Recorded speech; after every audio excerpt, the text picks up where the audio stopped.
attention now as we get ready to start the service.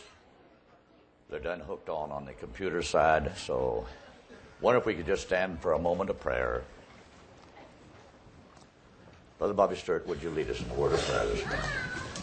Gracious Heavenly Father, we're thankful, Lord, for another day that you've given to us, yes, Lord. We're thankful for your Thank goodness you and all of your blessings sunshine. upon us in this life. We just pray, Lord, this that opportunity, touch Lord, our hearts today, Lord, as we that live in a minister troubled unto our world. spirit. Dear God, let thy word open to every heart, God, and let everyone be uplifted and encouraged, oh Lord, in your great presence. And Father, we'll give you the glory and the honor in Jesus Christ's name. Amen. Amen. Thank you, Lord. All right. We'll get right into this subject we're on. And I title it, Can You See the Picture? I want to take you back to Matthew 24, where Jesus has come to a point. He's just been explaining to the disciples of that hour that when they see Jerusalem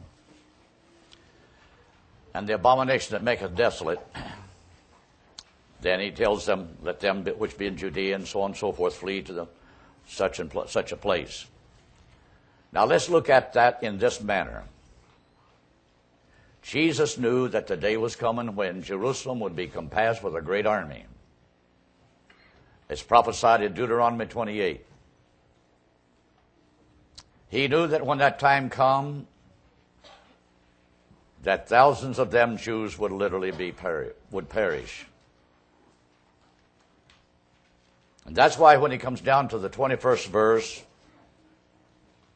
and I pray that everyone that's hooked on the internet and would hear my voice,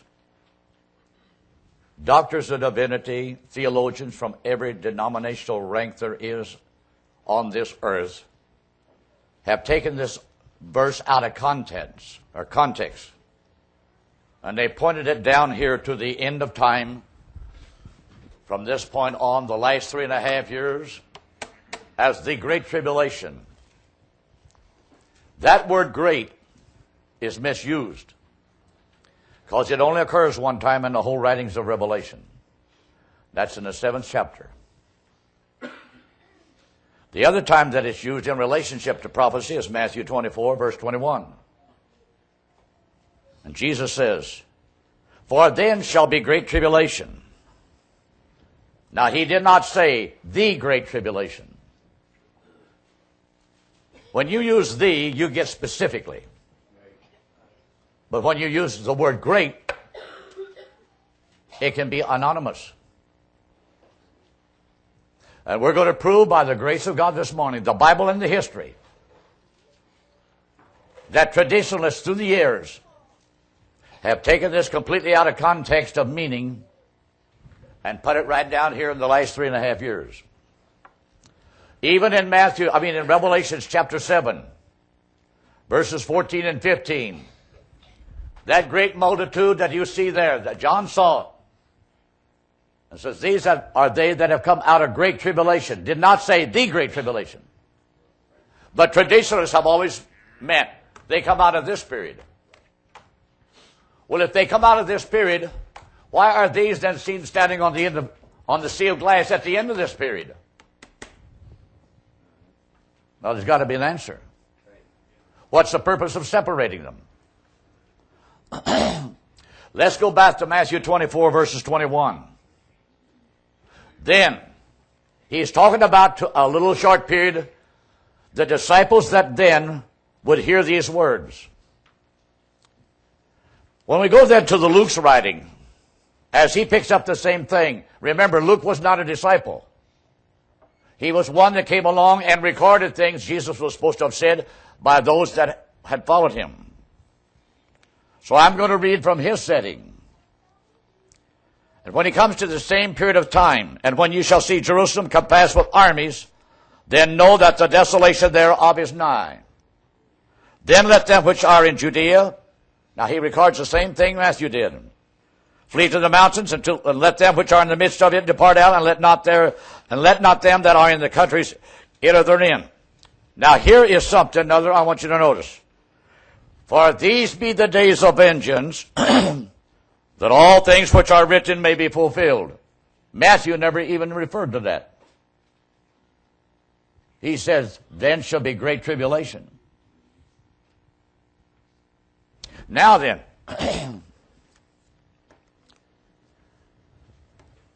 we've got to understand one thing, brothers and sisters. Are we going to go along with the educational traditionalist? Or are we going to indulge in the history? And what did Jesus mean? Actually, brothers and sisters, when Jerusalem became besieged with Vespasian's army, he started his march southward in 69 A.D. It carries over into 70 A.D. But at the death of Nero, a Roman courier came. And at the day that the Roman courier was to arrive, the Jewish historian, Flavius Josephus, had been with the Jews that had been fighting the Romans.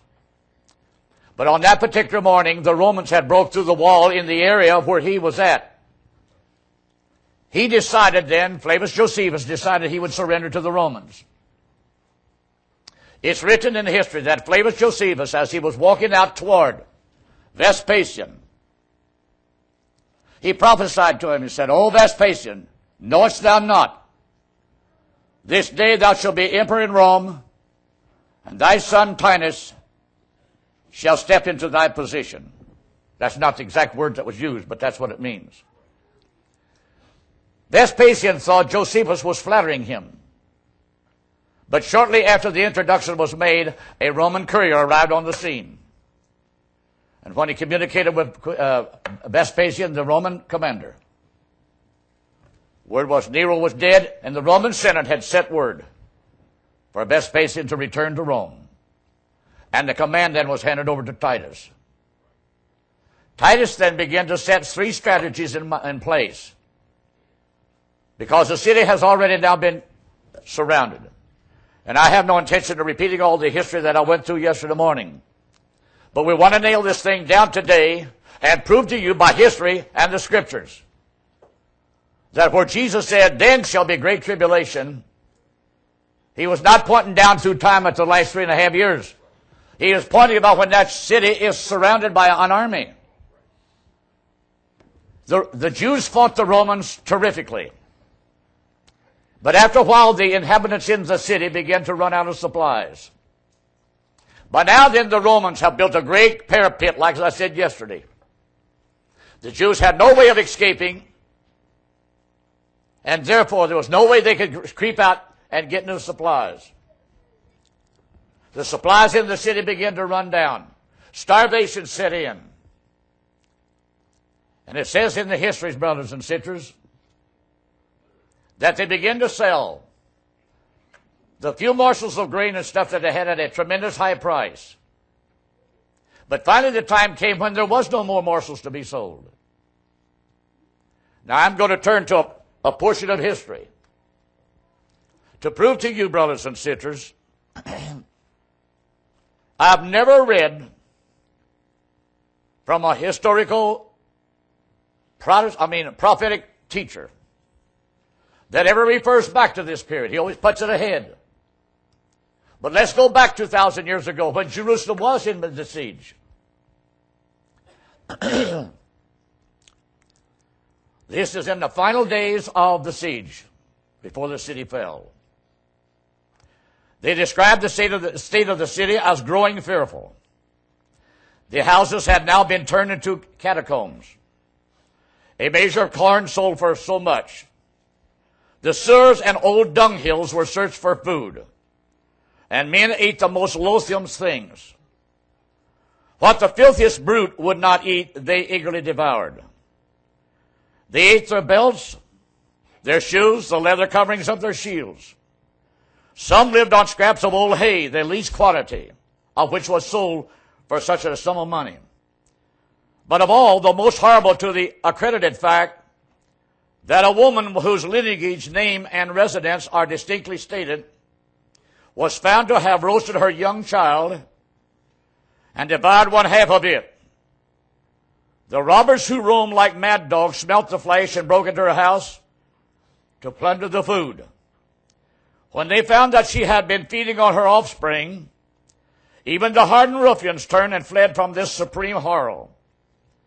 which realized the prophet's words spoken some 13 centuries before as expressed in Deuteronomy 28.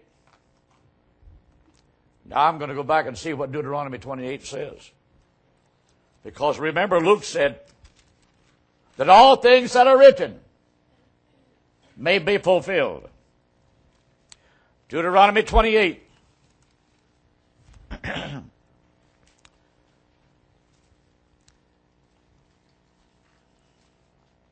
And I'm going to start, brothers and sisters, in the 50th verse. A nation of fierce countenance, which shall not regard the persons of the old, nor show favor to the young. And he shall eat the fruit of thy cattle and the fruit of thy land, which until thou be destroyed, which also shall not leave thee either corn or wine or oil, or the increase of thy kin or flocks, or thy sheep until he have destroyed thee. Moses writes this some 1,300 years before it has even happened. And he shall besiege thee in all thy gates, until thy high fenced walls come down, wherein thou trustest, throughout all the land, and he shall besiege thee in all thy gates throughout all thy land, which the Lord God hath given thee. And thou shalt eat the fruit of thine own body, the flesh of thy sons and of thy daughters, which the Lord thy God hath given thee, in the siege and in the straitness wherewith thine enemies shall distress thee. So that the man that is tender among you and very delicate, his eye shall be evil toward his brother, towards the wife of his bosom, and toward the remnant of his children, which he shall leave, so that he will not give to them of the flesh of his children whom he shall eat, because he hath nothing left him in the siege, and in the straitness wherewith thine enemies shall distress thee in at thy gates. The tender and delicate woman among you, which would not adventure to set the sole of her foot upon the ground for delicatenesses and tenderness, her eyes shall be evil toward the husband of her bosom, and toward her son, toward her daughter, and toward her young one that cometh out from between her feet, and toward her children whom she shall bear. For shall eat them for want of all things secretly in the siege and straitness, wherewith thine enemies shall distress thee in the gates. I've read in another Jewish history that at that time, some of the women that had babies became so gross to survive, they refused to give their own breast milk to their babies, and they milked the breast and devoured the milk themselves. Now add it all up. What does that tell you? Then shall be great tribulation. Not now, but in 69 and 70 A.D. was then great tribulation. Because the one history says 1 million dead German Jewish bodies was thrown over the walls in the valley of Hinnom. And 100,000 of the best, healthiest ones that was alive, Titus took them with him to Rome. And they were sold on the slave markets in Rome, Constantinople, and Cairo, Egypt. And from that 58th chapter, he said he would scatter them to the four corners of the earth. And the day would come when they would say, I would to God it was evening. And then when evening has come, then they will say, I would to God it was morning. They'll fear both day and night. And they've lived for almost 2,000 years, fearing for the name they have. Now, my point this morning is, by bringing this out, this ought to settle it in our minds, that what Jesus says in Matthew 24, verse 21, has nothing to do with the last 3.5 years that's ahead of us. That's only traditionalists who put that in. Even Dr. Schofield in his footnotes refers to it as the Great Tribulation. That's not the way it's worded. Because in 70 AD, it was Great Tribulation. Deuteronomy, which was prophesied, was fulfilled. That's why Luke said, all things that are written shall be fulfilled. So we have to learn to read. And that's why Jesus says, when you see the abomination that maketh desolate, He's not talking about a building. He's not talking about an object. A time of excessive hatred against what? The Jews. And seeking to deprive that place of its inhabitants. That's what the two words mean.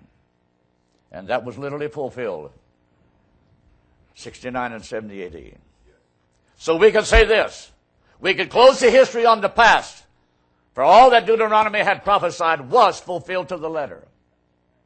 And we could dig into all kinds of histories and find different remnants of things that men have put together concerning that. But I'll have to say, the word great there don't mean ahead.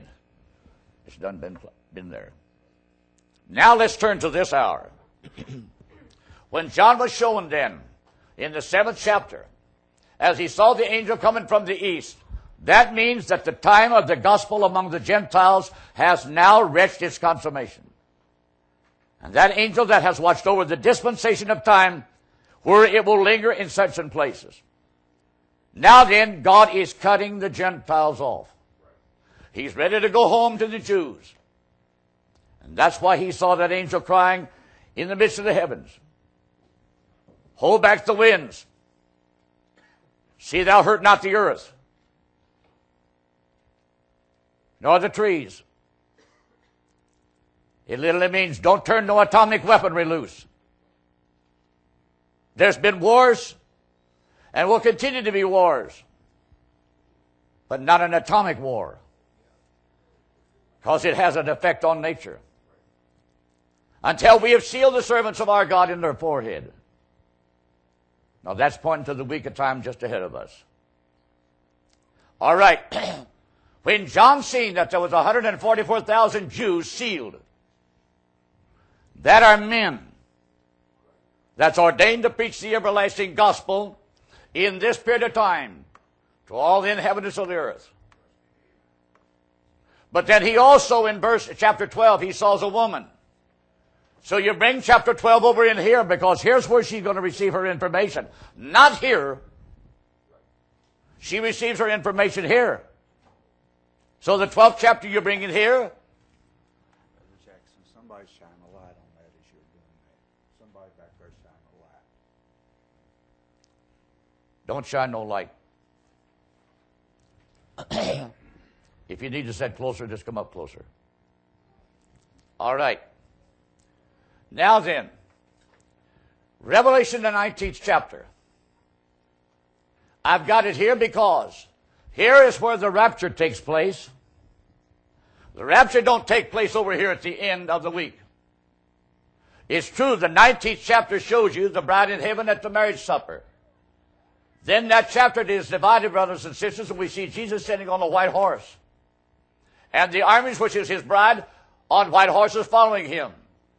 And when this end of this period comes to close, Jesus said immediately after the tribulation of those days, not 6 months longer, immediately, the sun shall be darkened and the moon shall withdraw its light and the powers of the heaven be shaken.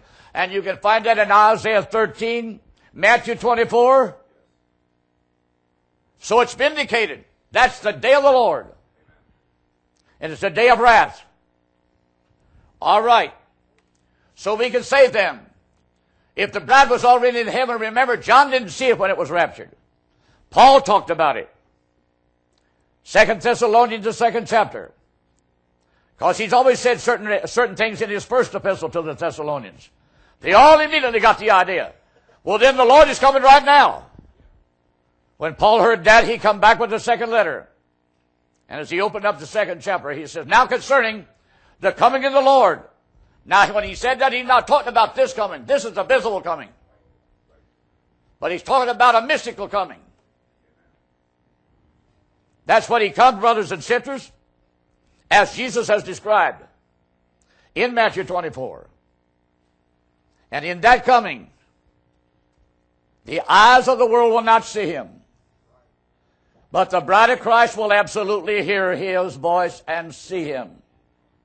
Not in his flesh, but in angelic form. And they will rise to meet him, for Paul says, for that day shall not come, except, now that's conditional, that they become first a falling away. Well, the traditionalists have said, Well, that's apostasy. Well, brothers and sisters, there's been apostasy in the church world for the last 50 years. But in the Aramaic translation it says, there will become an open rebellion. Modern man will rebel against the knowledge of the existence of God. It's in America. Your politicians and your educators and your world leaders. America, that was the last Christianized nation on the face of God's earth, in the last 50 years has gradually become anti-God. Yet they've opened the doors to every kind of a devil there is under the face of the earth. That's why our schools, our educators, don't mention the name of Jesus. We don't want to hear about it. And that spirit is hanging over the whole human race right now. And to prove, brothers and sisters, beyond the shadow of a doubt, we're living just before the coming of the Lord. What happens, brothers and sisters, when we do come to the end of this 7-year period, and we see Jesus being revealed from the heavens? We see the beast and the false prophet and the kings of the earth gathered together to make war against him. Does that sound like they believe in God? It sounds more like they believe in their scientific and their technology, as though they're going to hinder this. Well, brothers and sisters, they're not going to hinder that. Now, that's the end of the whole thing. He's coming in wrath. He's angry. He's going to execute God's wrath on this earth. And that starts right in this period right here. These vials, brothers and sisters, it's not a cup of coffee on a bright sunshiny morning. It's disasters.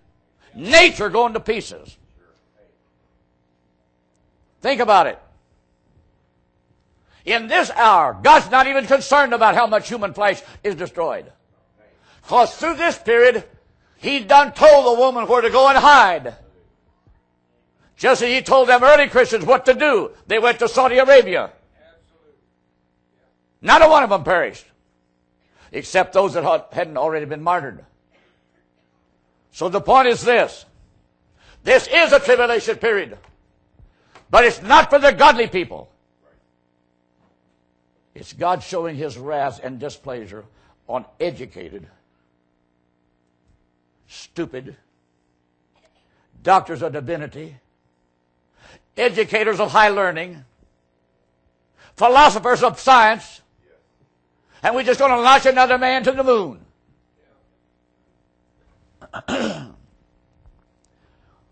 When this Columbian satellite, or what do you want to call it, was on its way back to Earth, and it finally disintegrated and went into oblivion. But they begin to find the remnants of human remains, not floating in space, on the face of the ground. The Bible didn't say in space shall give up the dead. But the earth shall give up the dead. And the sea will give up the dead. Now then, so I'm saying according to Paul's revelation, the bride, and remember all the Gospels written by Paul, was not just necessary to produce one element of a bride and another element, those with white robes. These are not foolish virgins. Let's get it straight. They only have white robes. But I explained this enough yesterday morning. These are multitudes of people. And when John was asked, who are these? He said back to the elder, Sir, thou knowest. That's just his way of saying, it's impossible for me to know. Because he's seen that multitude and said no man could number them, nor count them, out of every nation, tongue, kindred, and so forth. So that means they did not even come out of this 3.5-year period. They have come through the centuries from the beginning of Christendom right straight through time. And right there's the consummation of all of them.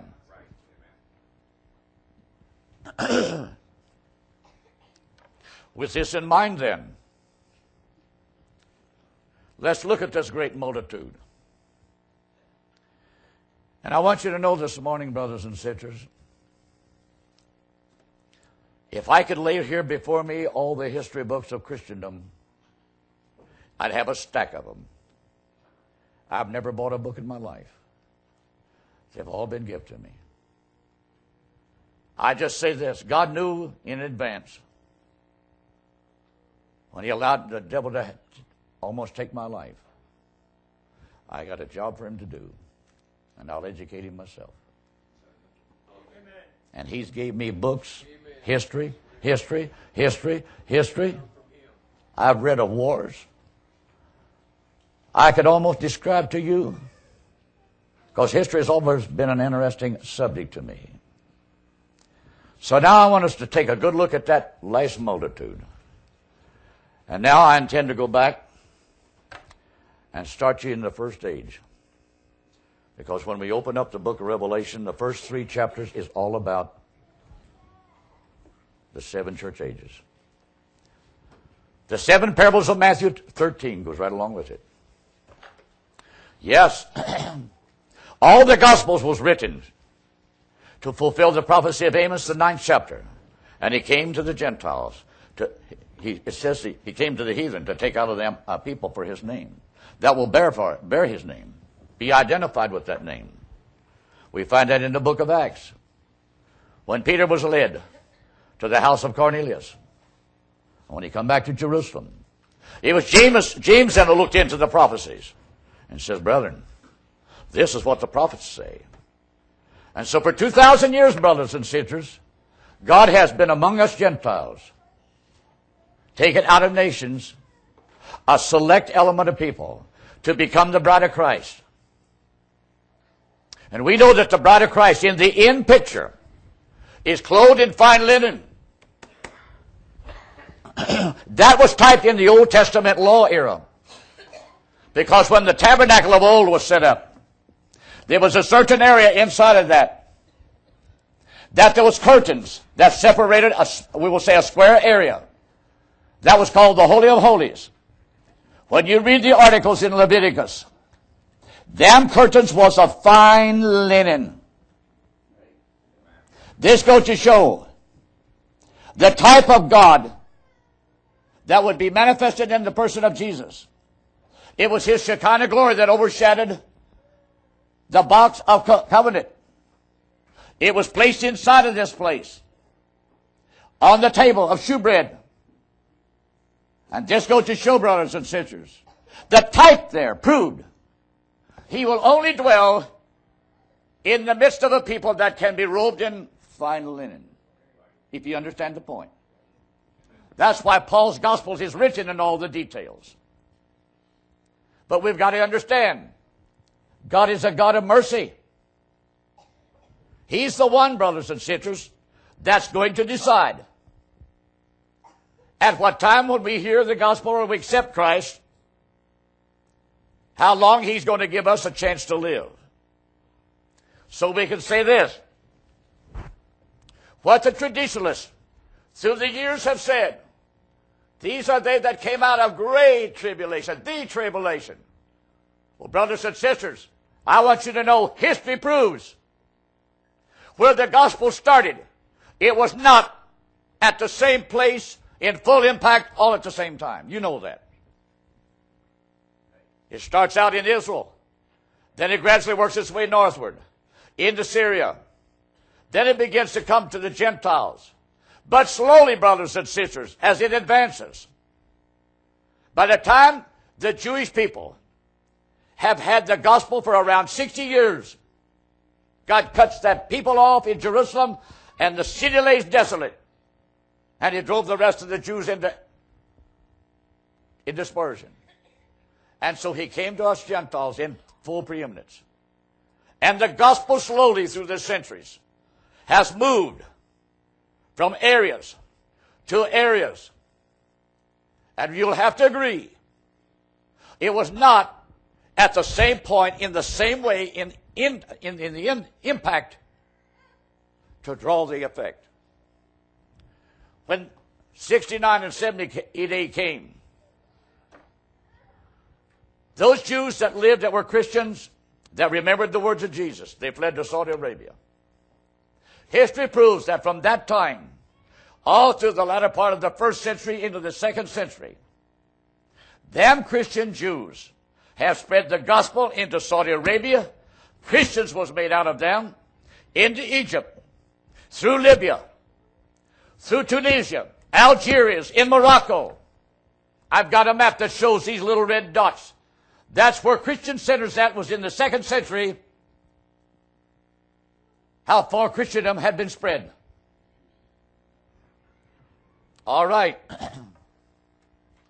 But remember, brothers and sisters, in the first age, the Jews that was Christians, many of them were slaughtered by the people of their own Judaistic background. By the time that was cut off, then it's pagan Rome. And that's why, brothers and sisters, in 1963, when Brother Branham was given the revelation of the four horsemen, how that white horse rider had been riding, it's scripturally proven. He was riding there in the latter days of the first church age. And that's why when Brother Branham read the description of that white horse, he was white, he had a crown of gold, he had a bow, but he didn't have no arrows. That meant he was a bluff. But when you look at the epistles that the Apostle Paul wrote, constantly he was getting at these men, circumcision, meat eatings, and this and that. But you could not absolutely turn them Jews away from that. So nevertheless, they kept on going. My point is this. When we leave the first century and come into the second century, then the devil, he's on the red horse. And brothers and sisters, for 200 years, that Roman pagan empire slaughtered and butchered Christian peoples along with Jews of the dispersion. I got another Roman history. Most every time that there was Christians gathered up by the pagan Roman Empire, there were Jewish people. They was either burned at the stake, fed to the lions, hung upside down, or tortured. Even in the second century, Polycarp, he had a dream one night, and he saw his own pillow on fire. It was just a short hours later, they came and arrested him. In the daytime, they'd had the animals out, and they used the animals to execute these Christians. But when they brought Polycarp before the officials, they said, "We done put the animals away." And the caretaker refused to go get the animals again. They said, "Well, how do we get rid of this man?" They said, "Well, we'll build a fire." And so when they built the fire, around Polycarp, here he is staked. You know what? The wood wouldn't burn. They kept after it. Finally, they did get the flames a-going. But the more it burnt, Polycarp just stood there rejoicing. I want you to know, brothers and sisters, all those early records of them martyrs, they didn't die screaming with pain. God gave them grace. Just as Stephen was stoned to death, he opened his eyes and he smiled. His face lit up. I see Jesus standing on the right hand of the Father. Father, forgive them, for they know not what they do. And the more rocks they threw, Stephen just rejoiced that much. Boy, I tell you, that makes the devil mad. When he thinks you got a holler and bellyache, you only wind up rejoicing. When it looked like Polycarp wasn't even going to die, one man ran and picked a sword and pierced him in the side. And his blood, as it came squirting out, it almost put the fire out. That's what the histories declare. But my point is this. Don't think, brothers and sisters, that just because the gospel was written to produce linen-robed saints, that none of them were ever martyred. Some of the first ones were martyred. How many realize that? So, brothers and sisters, I can see St. Stephen. I can see St. James in that group. And there was some in that group died a natural death. And there was others in that group, they died by martyrdom. Because Polycarp brings you into the 2nd century. So there was just as many died a natural death maybe. It just depended where they were at. And as there was others that died by martyrdom. But now then, where does these come from? We've got to understand, brothers and sisters, God's got a set day when He's going to cause the gospel to come your way. And young boys and young girls, it's naturally to be accepted. You have a lot of ideas about what you want to do with your life when you're young. You want to be this, you want to be that, you want to do this, you want to claim this. And God allows some of us to get started.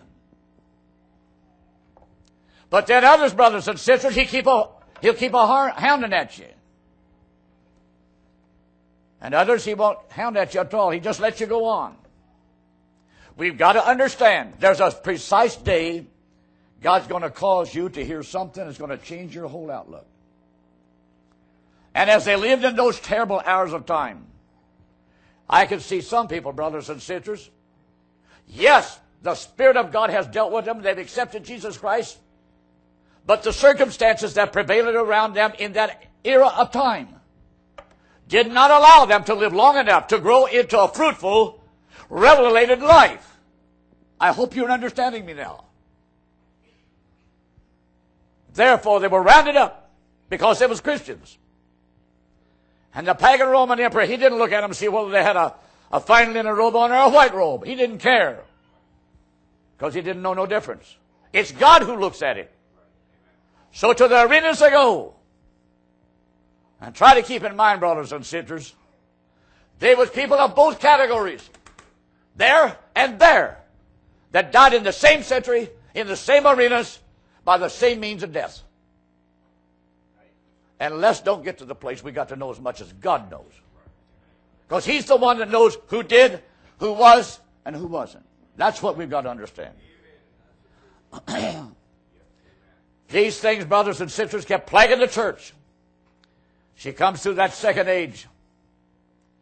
We come into the 3rd age. Here come the false teachers down the road. Apostle Paul was constantly having to deal with them. Finally, we come to the hour 325. The Roman Empire had not let the Christians rest. They've died by the hundreds. They've died by the thousands. And please, brothers and sisters, don't ask a million questions. Well, who was in white robes? Take a look at the chart. That's for you to see. And don't ask when were they born. See, when we've got to know as much as God knows, you are only building yourself into a trap. I'm not yelling because I'm angry. I'm just trying to make a point, brothers and sisters. God gives us enough in His Word to take a look at. And if we can't see by there, it's just like, brothers and sisters, back a few months ago I preached a message, the foolish virgins, yes, that are seen going into this period. And here they are killed in this life, along with those Jews. I made the statement, those foolish virgins, they were virgins because it's the grace of God that makes them that. But they had something. Well, I get a letter from an educated person. Well, Brother Jackson, what did they have if they had something? Be specific. Did they really have the baptism of the Holy Ghost? Now I want to say this for the sake of the message. The Apostle John is the only one that ever referred to it in that term. All in the book of Acts. From the time the Holy Ghost came on the day of Pentecost, it says they were filled with the Holy Ghost. Then another place it fell on them. And another place it came on them. But never in the Acts of the Apostles is it written that they received the baptism of the Holy Ghost. The word baptism, if you don't understand what it means immersed.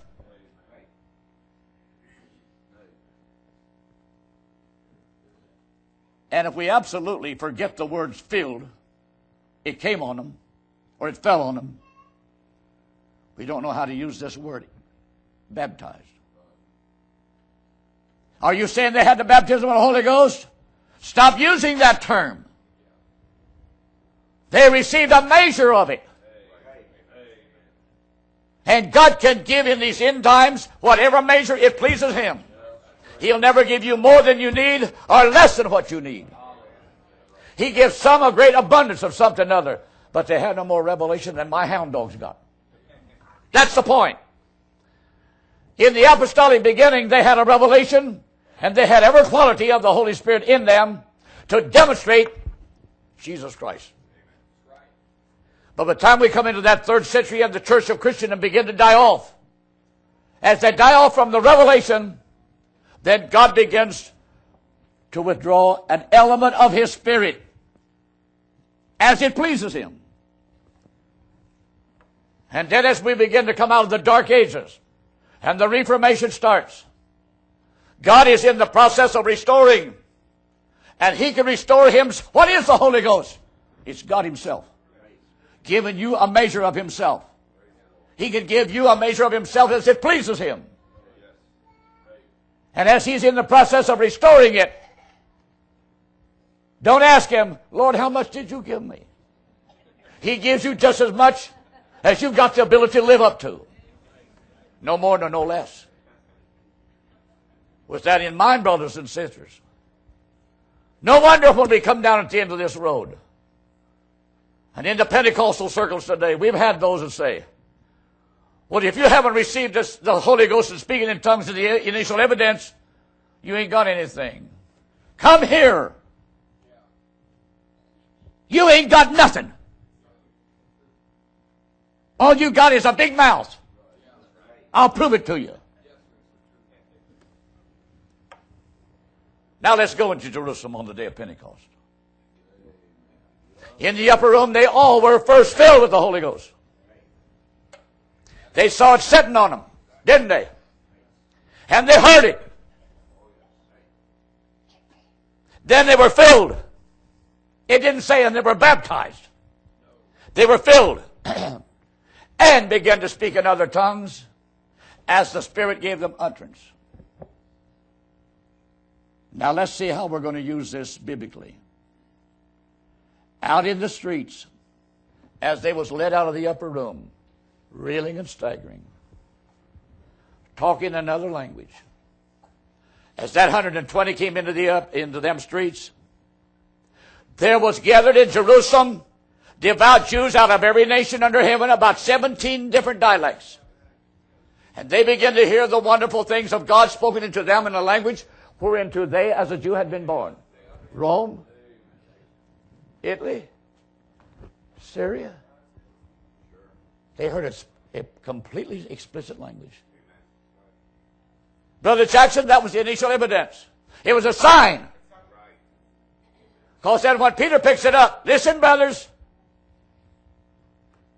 you show me where, when he says this is that was spoken about the prophet Joel. You show me any words in the prophecy of Joel that they'd speak in tongues. Well, where did Peter get it? He got it out of Isaiah 28, verses 8 and 9. For with stammering lips and men of other tongues will he speak to this people as a sign. And yet for all this they will not believe it.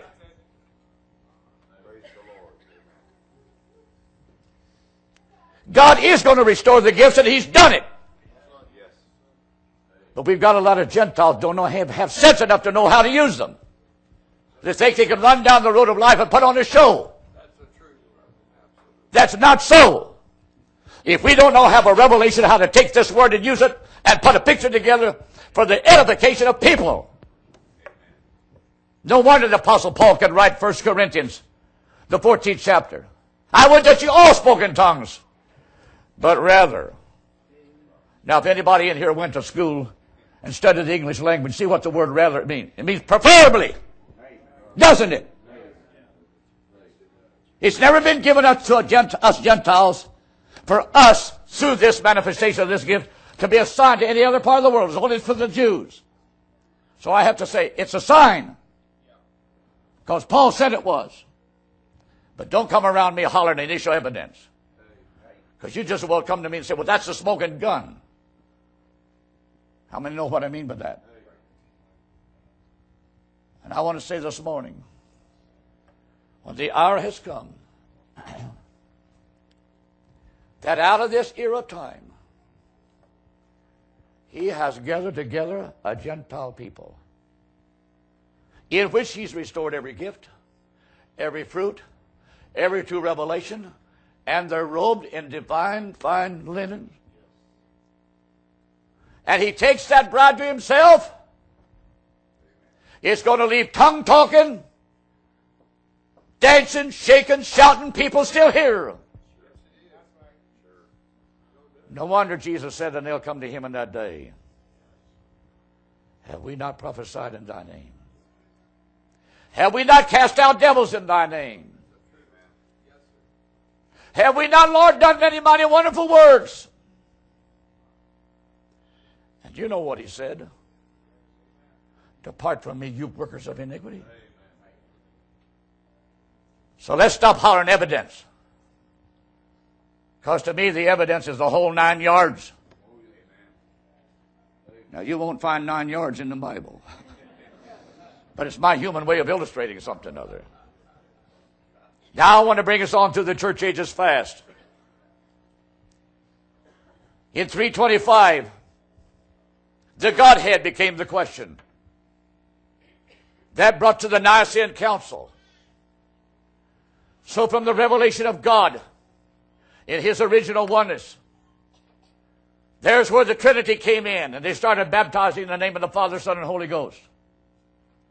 Christendom became now a scattered element.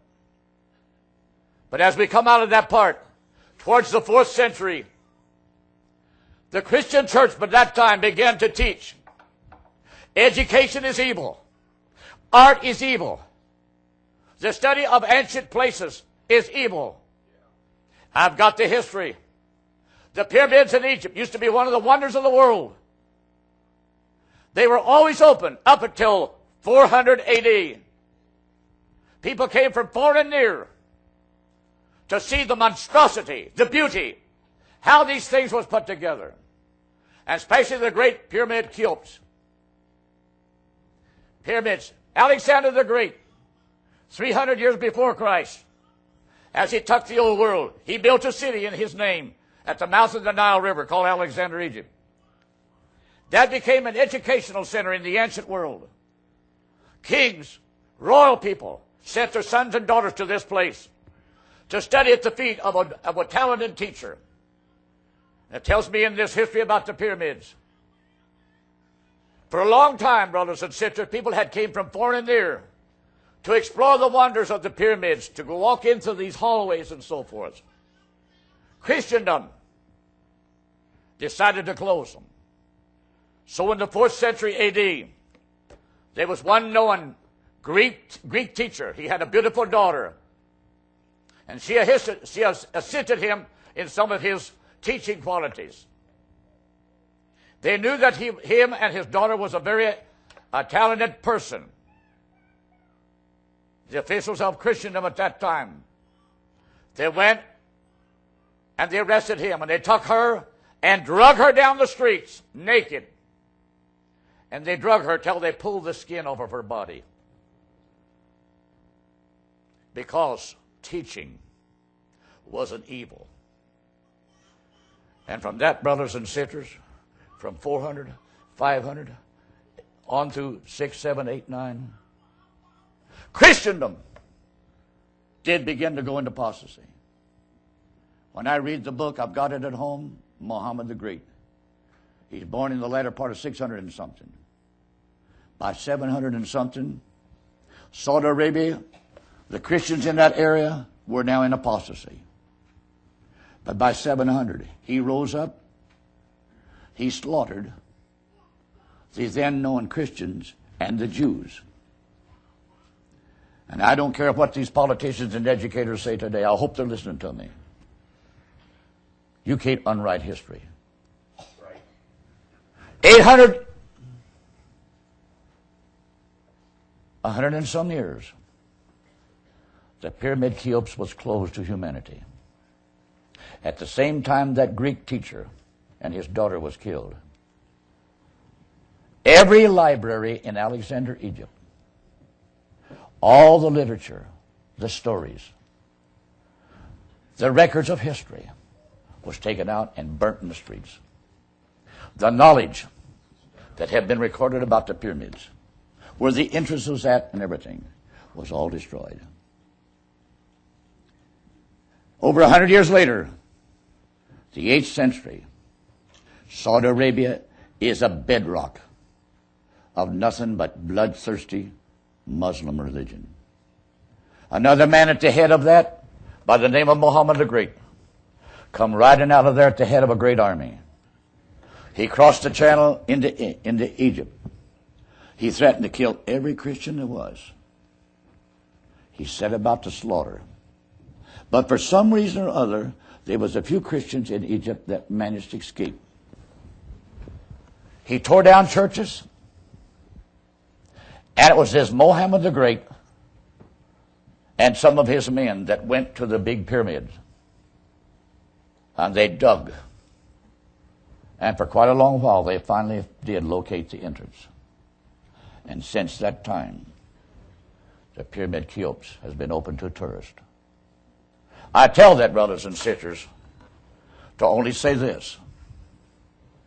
All across North Africa then, that Islamic army marched through Libya. It killed and stamped out Christendom. Algiers. Plumb into Morocco. And there in Morocco, brothers and sisters, the Muslims built a stronghold. And as we come between 800 and 900, you read in history about the Moors that crossed into Spain. They were the Moroccan troops coming marching under Islam. In the city of Madrid, Spain today, there is a small pyramid that is reminiscent of the knowledge that them Islamic Moors brought with them. I say these things, brothers and sisters, only to show you, through those church ages of time, that Islamic religion was never a gentle thing. Everywhere Christendom was at, they stamped it out. And I have to say, there is where many of these came from. Because they did not get to live long enough to produce and to grow into, a revelated life. How many understand my point? I don't know whatever illustration to use. Because I have to say, God's the one. So they washed their robes in the hour they lived. And they did not absolutely want to live any longer. They died confessing and believing in the Lord. And therefore, they washed their robes. They made them white. Not because they're foolish virgins, but because they had never got a chance to live long enough. Saints in America, thank God you've lived in a nation. You've had behind you many life years. The government wasn't after us. And ain't you glad? While in other places, Somalia, Zimbabwe, places in Africa, since World War II, the communists come in, create guerrilla warfare. Genocide has ravaged. But the politicians of the world pay no attention. In the Sudan, over 1 million Christians have been put to the sword. Why didn't we send an army over there to blow that place off of the map and stop such nonsense? Well, you see, brothers and sisters, politicians can be very selfish and one-sided. While they're killing like flies in one place, they're ready to save this goat over here. And maybe I shouldn't use that kind of a language. But that's just about what I think of some of this Islamic stuff. So my point is this, brothers and sisters. All through the ages of grace, every century in the old world, Thousands have been slaughtered you knew nothing about. Some of them lived long enough to be in this group. Others didn't live long enough and they're in that group. And there's no need of you and I trying to store and dig down. Well, now who did? How long did he live? Where was he at? Shame on. We're living in a nation of highly education, and sometimes I wonder, what good has it done us? We don't know how to take the Holy Spirit and let it guide us and give us an understanding. So now, brothers and sisters, I want to say this. That's how them people got there. And that is right at the middle of the week. Because remember, John saw this. He saw these sealed. And who was it that sealed them? It's the two prophets. So the two prophets is the ones that prophesied and caused them to be sealed. But then when the Lord showed him this, that meant from all the ages, that group have come out of all these eras of time. And they did not all come out at the same time.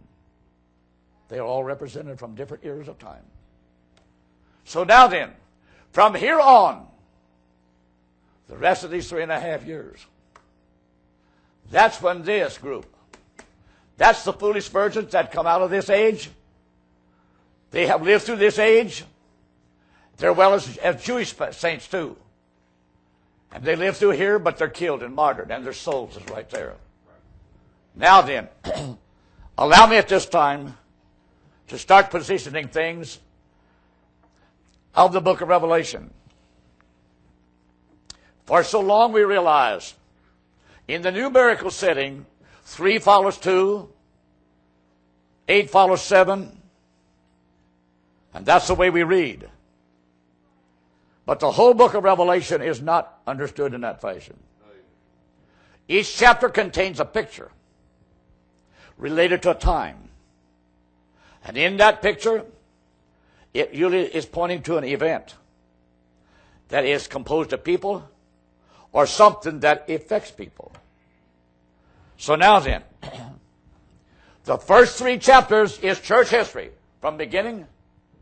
That brings us right straight on through time, because the Laodicean age covers the last 100 years. Right straight on through. Now then, if we can see that, let's ask ourselves, what chapter will we go to next? We got to go to it by the picture of what it's pointing to. And I'm going to take you to the 13th chapter. Oh, Brother Jackson, why jump so far? It's the picture it's got. The 13th chapter shows you, brothers and sisters, the old Roman beast rising up for when? For the end time. Now I'm going to prove to you, brothers and sisters, at the dawning of the century, when the colonial era was breaking up, and the European horns that for over 100 years has colonialized areas of the world, conditions began to slowly develop. It was God's way of bringing these horns home, getting ready to put their positions on the beast, right geographically where they're supposed to be. So as they slowly begin to come home, the Bolshevik Revolution was in motion. By the time we come to 1915, Russia was in a bloodbath. Millions of Christians have been slain. Some of them are in that group, as well as some in that. That was the devil's way of beginning to create a situation. Nation against nation. Kingdom against kingdom. These are the beginnings of sorrows. And I have something to read from history here in a minute. But let's take that 13th chapter.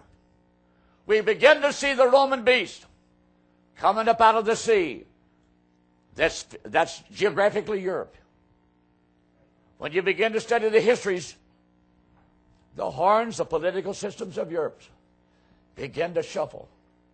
God was really positioning them. And brothers and sisters, by the time we come to 19 and 16, Europe is in a war. Kaiser Wilhelm is on the move. And brothers and sisters, America. Look at that 13th chapter. As the 10-horned beast comes up with 7 heads and 10 horns, but one of its heads was wounded. From the 11th verse on, what do you see?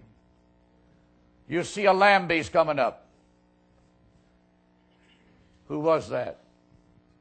United States of America. Because she is the nation that came up out of the earth, the wilderness. There was a time when Europe looked at America. That's the great wilderness. She'll never amount to a dime. But I'll tell you, they needed us in World War I. And we sent our troops, brothers and sisters, many of them were Christian boys. And I've read the story of Sergeant York. A boy that had been raised, brothers and sisters, to believe in the Lord and not to kill. He argued with his officers, and most of the time he won the debate. But he decided to go. And when you read that, when he finally reached France, and they put him and his outfit into the front lines in the Argonne Forest, most of his outfit was liquidated. It left him with about 3 other men. But they wound up rounding up 100 and some Germans. Because he'd sat in a bomb crater and gobble like a turkey. And the Germans stick his head up, pow. And the Germans couldn't figure out where it's coming from. That wasn't a warfare of high technology. That was just a warfare of backwoods learning. How many understand my point now?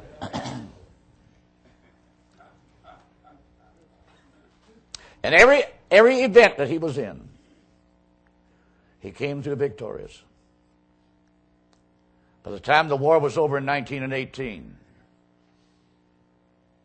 we can say this: Europe is now positioned. Because 20 years later, the conflict that's going to bring Europe into the last day setting where we're at right now.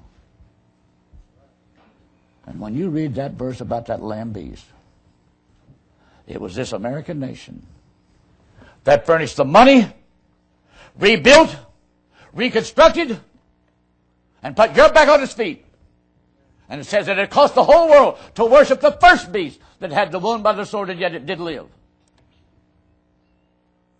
And now we have the papacy in Rome.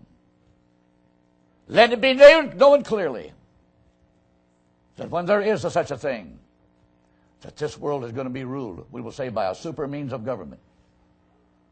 He's going to see to it that he has his position at the head of it. So I have to say, that's why you have to put chapter 13 in there. And it's slowly been in operation while this beast has slowly been resurrected, reconstructed. How many follow my point? And in all of that process, we had the power to call fire out of heaven. Now, I know how these religions this morning. That's some demon-possessed man born in the Middle East, standing out in the middle of somewheres. Come here, I'll show you God. There never has been a man walked like that any politician ever went to see. Yet we've had a lot of demon-possessed men. That's influenced a lot of people. But no politician ever went out to pay any attention to them. How many understand me? But America, yes, we had the atomic bomb. We had the hydrogen bomb. We made the cobalt bomb. We had all kinds, and we was constantly developing high technology weapons to threaten the world. While the first beast was being healed, reconstructed, and lifted up and put back on her feet for the last day roll. That's the way we have to see it. And brothers and sisters, through this last 100 years, we had a messenger. Back here in the 30s. Yep, the denominational world, they don't expect him. They got their ideas. But I have to say, he came on with a unique message. So simple. When we come to the year of 1963, God dealt with that man because God seen it was time. So brothers and sisters, you can put the chapters 4, 5, and 6 right in here. A lot of people have asked me, Brother Jackson, why do you put that in that? Sure, chapters 4, 5, and 6 been in there all these years. But did you know what they meant? No. But I have to say, when this time came, there was a meaning came down from the God of heaven that dealt with this man and read his testimony. And so he came back here in March and April 1963, and with such a simple way, he began to open up chapter 6. And notice it plainly states there in that first verse. I know I'm 10 minutes over time, but allow me just a few more minutes. When that chapter 6 was there was a thunder, one thunder, and I remember him repeating that. One thunder brought the revelation of 6 seals in the 6th chapter of the book of Revelation. And that 6th one, brothers and sisters, points ahead to what it means.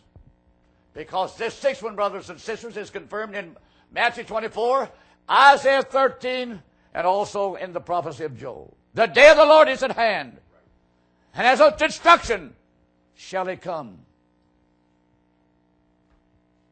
For the heavens will be shaken, and the sun shall withdraw its light, and the stars will fall. What is it? God's letting the elements of nature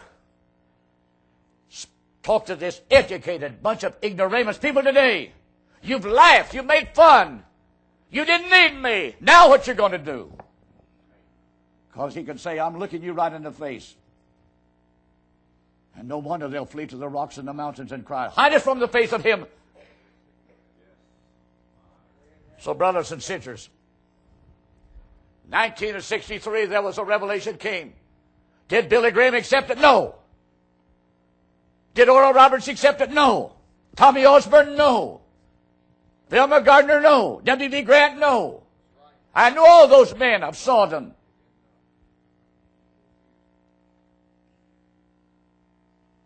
But I sat there and heard that little man. And when that revelation of that first seal came, you could look back and I could see exactly what Paul was talking about. That white horse rider. Here them preachers come down the road with their great revelation. And no sooner would they hit town, Paul heard about it. Especially when Paul wrote the letters to Galatians. You did run well. Who did hinder you?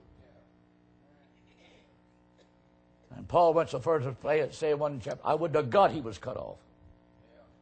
He didn't think much of these false teachers. But today, but you got to love them, Brother Jackson. Well, go on, go to bed with them then. If you know what I mean. That's what Bush wants to do. Him and Tony Blair. God's going to give this world something to swallow. And so, brothers, let's get these chapters right where they're supposed to be. So from here, brothers and sisters, as we move toward this week, we've been living under the revelation of chapter 6 of those 6 seals. Would you say, thank the Lord?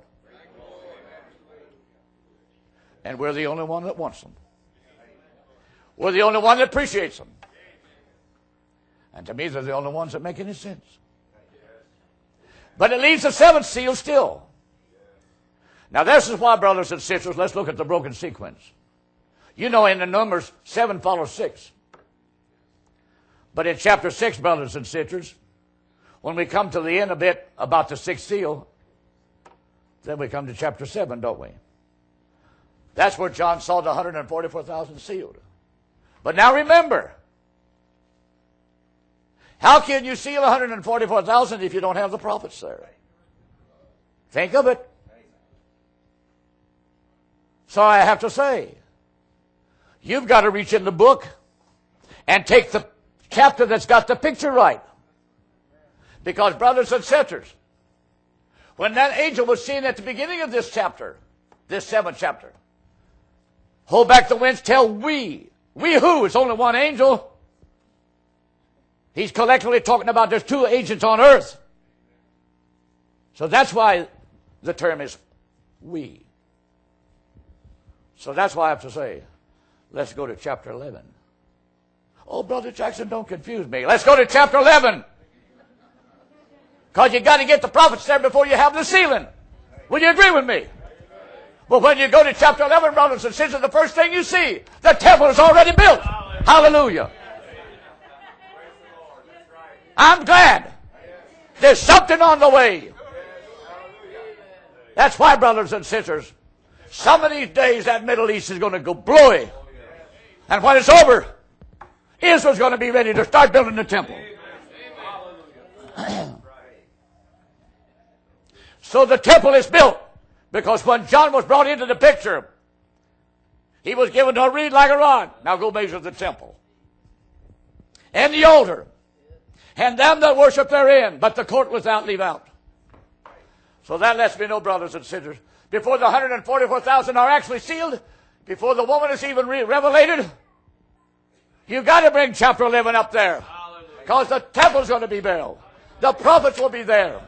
Now when the prophets start, brothers, hallelujah. Then you put the chapter 7 there. Then you put chapter 8 there. Well, I've said enough.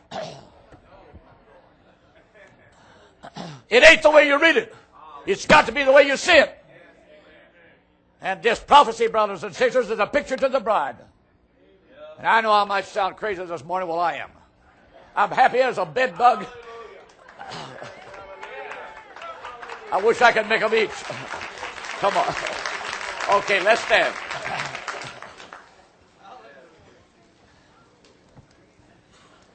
Gracious Lord, take these words today. We're living in a terrible time, Lord. Darkness is covering the earth. Gross darkness the people. But you've got a light that's shining on the heart and soul of a mortal realm. We're not recognized by the world. But we're thankful that, God, you see us. We're hungry, Lord. We're thirsty, Lord, for you. Oh, God, may the day be hastened when you will hasten your return. May you drive back the powers of evil, Lord. And may you soon show your hand in its miraculous way, Lord, dealing with Israel. And, Lord, hasten the day when, Lord, young men will come from the Orients, will say, we want to help you build that temple. We want to help you rebuild the city. So, Lord, I pray that what's been said this morning, you'll take it and put it together in the hearts of your people. Let it be a picture in our heart, Lord. And may it not no longer just be so many chapters and verses to read. And we never know where to place them, Lord. We're thankful that, God, you saw us in this hour. We thank you now in Jesus Christ's name. Amen. God bless you. Till we meet again. Same place, same station.